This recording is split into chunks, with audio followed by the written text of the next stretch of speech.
अस्सलाम वालेकुम व्यूअर्स, आप सबको एक दफ़ा फिर मेरे यूट्यूब चैनल में खुशामदीद। व्यूअर्स, आज मैं कुछ इम्पॉर्टेंट क्वेश्चंस सॉल्व करूँगी।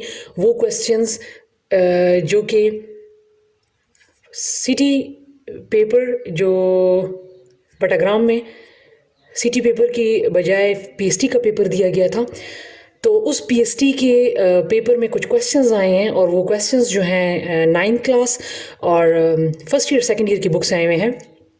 तो लिहाजा मैं उन क्वेश्चंस को सॉल्व करूँगी ताकि जो पीएसटी का टेस्ट जो कमिंग संडे को हो रहा है उसमें आपको मदद मिल सके। तो उस पेपर में फर्स्ट क्वेश्चन हमारे पास था जी। तो व्यूअर्स, उस पेपर में मेरे पास फर्स्ट क्वेश्चन है, डिटर्मिनेंट ऑफ मैट्रिक्स। हमें जो मैट्रिक्स दिया हुआ है वो है -4, 2, 3 एंड 7। ये मेरे पास मैट्रिक्स गिवन है और ये स्क्वायर मैट्रिक्स है, ठीक है। मीन्स इसमें 2 रोज़ हैं, एक ये रो एक ये रो और 2 कॉलम हैं, एक ये कॉलम एक ये कॉलम। तो हम इसको इस तरह भी कहते हैं कि 2 multiply by 2 mean 2 rows and 2 column, ठीक है। इसमें 2 रोज़ हैं और 2 कॉलम है, लिहाजा ये मेरे पास स्क्वायर मैट्रिक्स है। इसका मैंने डिटर्मिनेंट फाइंड करना है। तो हम डिटर्मिनेंट कैसे फाइंड करते हैं? फॉर एग्जांपल, आपको ये जो भी मैट्रिक्स दिया हुआ है, ए है बी है जो भी है, तो आप लिख लेंगे DET मीन डिटर्मिनेंट। और अगर set A sorry matrix A है तो ए, अगर मैट्रिक्स बी है तो बी। करना आपने क्या है कि आपने इनको क्रॉस मल्टीप्लाई कर लेना है। मीन -4 मल्टीप्लाई बाय 7, इन दोनों को मैंने मल्टीप्लाई किया, यहाँ पर फॉर्मूले का साइन लगेगा माइनस, ठीक है। और फिर उसके बाद 2 मल्टीप्लाई बाय 3 या 3 मल्टीप्लाई बाय 2, इनको आपने क्या कर लेना है? मल्टीप्लाई कर देना है, ठीक है। तो जब मैं -4 को 7 के साथ मल्टीप्लाई करूंगी तो मेरे पास 4 7 टाइम 28 और माइनस प्लस साइन भी मल्टीप्लाई होगा तो माइनस आ जाएगा। ये फॉर्मूले का साइन एज इट इज़ आ गया। 2 3 टाइम 6। अब आपने क्या करना है कि आपने क्या करना है कि -28 और -6 माइनस माइनस हमारे पास क्या हो जाता है? प्लस। करना आपने प्लस है 28 के साथ, जब आप 6 प्लस करेंगे तो आपके पास आ जाएगा 34, लेकिन साइन आपने बड़ी रकम का लगाना है। तो हमारे पास इन दोनों में जो बड़ा रकम है वो 28 है और 28 के लेफ़्ट साइड पे हमारे पास क्या है? माइनस। तो लिहाजा मेरे पास आंसर आ जाएगा -34। तो ऑप्शन में गिवन है 34, -34, 22 एंड -22। तो लिहाजा जो करेक्ट ऑप्शन होगा वो होगा आपके पास -34। मेरे पास इसमें नेक्स्ट क्वेश्चन है,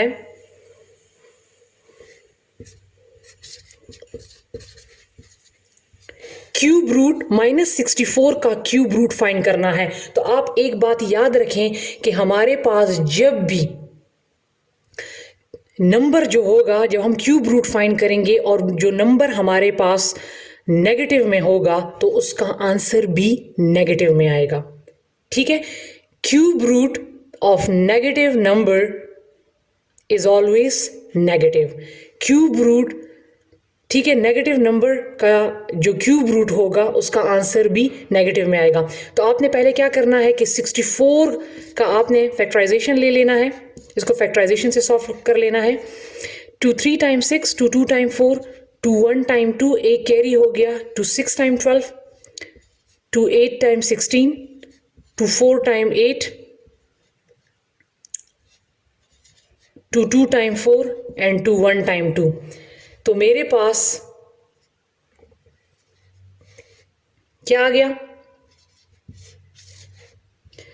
64 के प्राइम फैक्टर्स क्या आ गए? 2 multiply by 2 multiply by 2 multiply by 2 multiply by 2 multiply by 2, total 62 है, ठीक है। ये मेरे पास आ गए। अब आपने क्या करना है? 3 2 ये हैं, 2 की पावर क्यूब मल्टीप्लाई 3 2 ये हैं, 2 की power cube equal to base multiply कर लें 2 2 टाइम 4 और एक्सपोनेंट क्या है, सेम है, तो उनको मैं 1 लिख लूँगी। अब चूंकि -64 चलता जा रहा है, नेगेटिव के साथ चलता जा रहा है, लिहाजा आपने क्या करना है कि नेगेटिव साइन लगाना है, ठीक है, क्योंकि वो नंबर जो है वो नेगेटिव में है, तो लिहाजा क्यूब रूट जो नेगेटिव नंबर जो है क्यूब रूट का अंदर वाला जो नंबर है वो भी आपने साथ में नेगेटिव साइन भी साथ में चलाते जाना है, ठीक है। या आप इसको सॉल्व कर लें, एंड में साथ में नेगेटिव लगा लें, क्योंकि मैंने कहा है कि किसी भी नंबर नेगेटिव नंबर का जब आप क्यूब रूट लेंगे तो आंसर भी नेगेटिव में आएगा, ठीक है। या इसके साथ साथ चलाते जाएं, या एंड में जब आंसर आ जाए तो फिर आप उसके साथ नेगेटिव लगा लें। अब क्या होगा कि मैं इस क्यूब रूट को जब ख़त्म करूंगी, जब स्क्वायर रूट को हम ख़त्म करते हैं तो इसकी वैल्यू 1/2 होती है, जबकि मेरे पास ये क्या है, ये मेरे पास क्यूब रूट है, तो जब इसकी वैल्यू मैं ख़त्म करूंगी तो मेरे पास आ जाएगा, जब इसको मैं बाहर ले जाऊंगी तो इस मेरे पास की वैल्यू आ जाएगी 1/3। क्यूब रूट की जो वैल्यू होगी, जब मैं क्यूब रूट को ख़त्म करूंगी तो इसकी वैल्यू होती है 1/3, वो इस 3 के साथ मल्टीप्लाई हो जाएगी, तो 3 3 से कैंसिल हो गया, तो लिहाजा मेरे पास आंसर सिर्फ आ गया -4, ठीक है। तो आप देख सकते हैं कि आंसर भी आपके पास, जब मैंने -64 का क्यूब रूट लिया तो आंसर भी आपके पास माइनस में आ गया, ठीक है व्यूअर्स। अब मैं चलती हूं अपने नेक्स्ट क्वेश्चन की तरफ।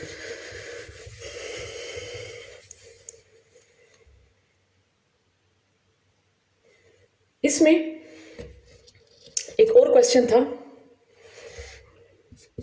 log 264 = x, और उन्होंने कहा है कि find the value of x। हमने x की वैल्यू फाइंड करनी है। देखें, आपने क्या करना है कि सबसे पहले इस log 2 को ख़त्म करने के लिए हम क्या करते हैं, इसको हम एक्सपोनेंशियल फॉर्म में लिखते हैं।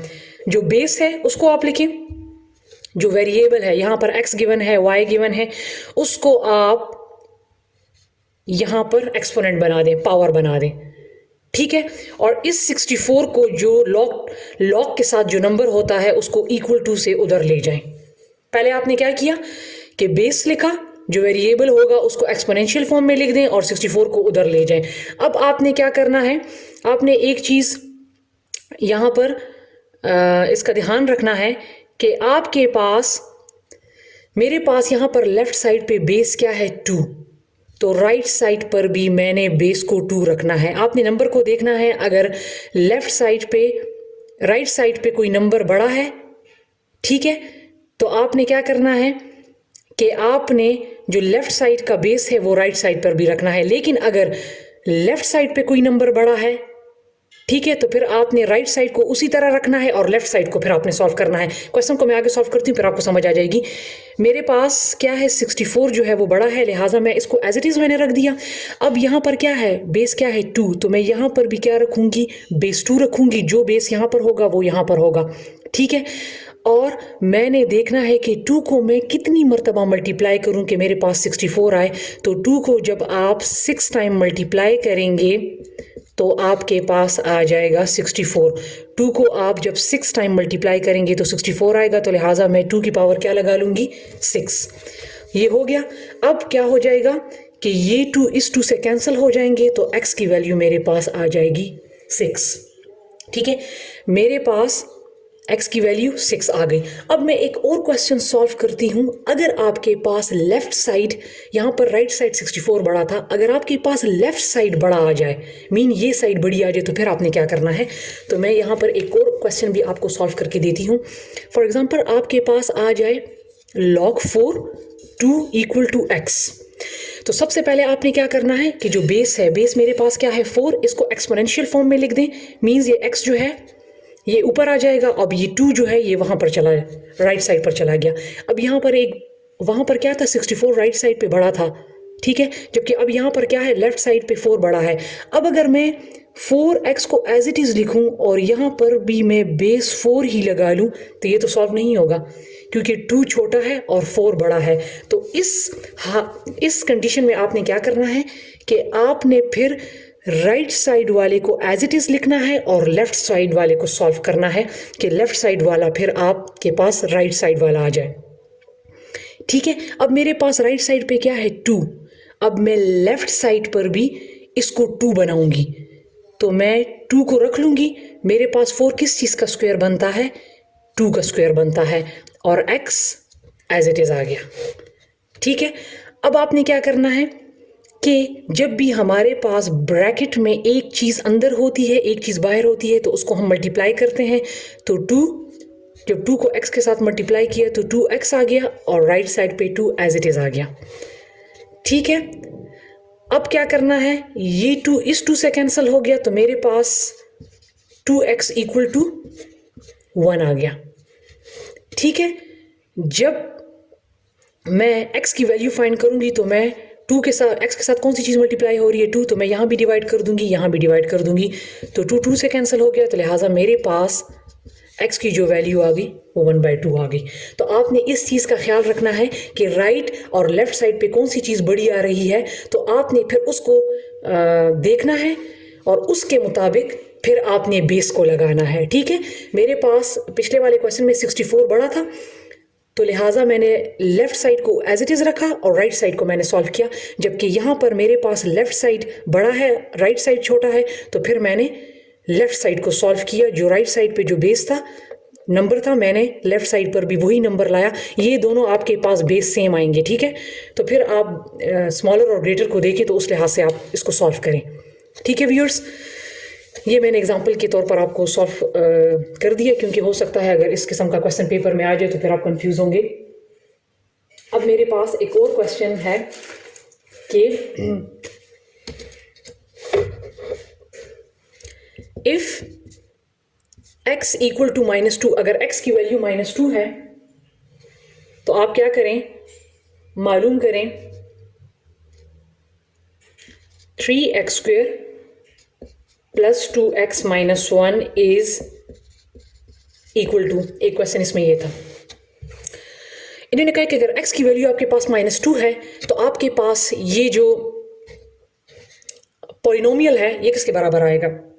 ठीक है, तो आपने क्या करना है कि जहां जहां पर x आ रहा है वहां वहां पर आप x की वैल्यू पुट कर दें। 3x की वैल्यू मेरे पास क्या है, -2 plus 2 as it is, x की वैल्यू क्या है, -2 -1 एज इट इज। अब आप एक चीज़ याद रखें कि जब भी हमारे पास पावर इवन नंबर में होगा, 2 4 6 8, ये मैं पहले भी बता चुकी हूँ, तो मेरे पास अंदर वाला नंबर ऑटोमेटिकली प्लस हो जाएगा। और अगर फॉर एग्जांपल पावर मेरे पास होता 1 3 5 7 में, तो अंदर वाला नंबर फिर नेगेटिव ही रहता। लेकिन चूंकि जब आपके पास पावर जो है वो इवन नंबर में हो 2 4 6 8, तो फिर अंदर वाला जो नंबर होता है वो ऑटोमेटिकली पॉजिटिव हो जाता है। तो मेरे पास पावर क्या है 2, तो अंदर वाला जो नंबर है वो पॉजिटिव हो जाएगा।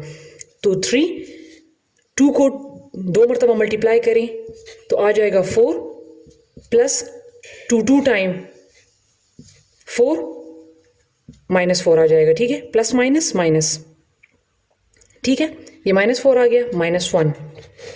अब 3 4 time 12 plus minus sign multiply हो जाएंगे, -4 -1 एज इट इज। ठीक है, अब आपने क्या करना है, ये -4 है और ये -1 है, तो माइनस माइनस क्या हो जाता है, प्लस। तो 12 करना मैंने इसको प्लस है, लेकिन साइन बड़ी रकम का, तो बड़ा रकम कौन सा है 4, मैंने बड़ी रकम का साइन लगा दिया और हो जाएंगे माइनस माइनस प्लस, तो 4 के साथ 1 प्लस हो जाएगा, तो ये मेरे पास आ जाएगा 5। तो जब 12 से आप 5 माइनस करेंगे तो आपके पास आंसर आ जाएगा 7, और ऑप्शन में 7 मौजूद है। ठीक है व्यूअर्स, तो ये थे PhD के पेपर में क्वेश्चंस थे। ठीक है, हो सकता है इस बार पेपर जो है थोड़ा सा टफ बने। इसमें 4 क्वेश्चंस और रहते हैं, इंटीग्रेशन है, आयोटा है। ठीक है, तो वो क्वेश्चन भी थोड़े से मुश्किल हैं, तो मैं इंशाल्लाह अपनी नेक्स्ट वीडियो में उन क्वेश्चन को सॉल्व करूँगी। ठीक है, तो मिलते हैं अपनी अगली वीडियो के साथ, तब तक के लिए अपना बहुत सारा ख्याल रखिए। अल्लाह हाफिज़।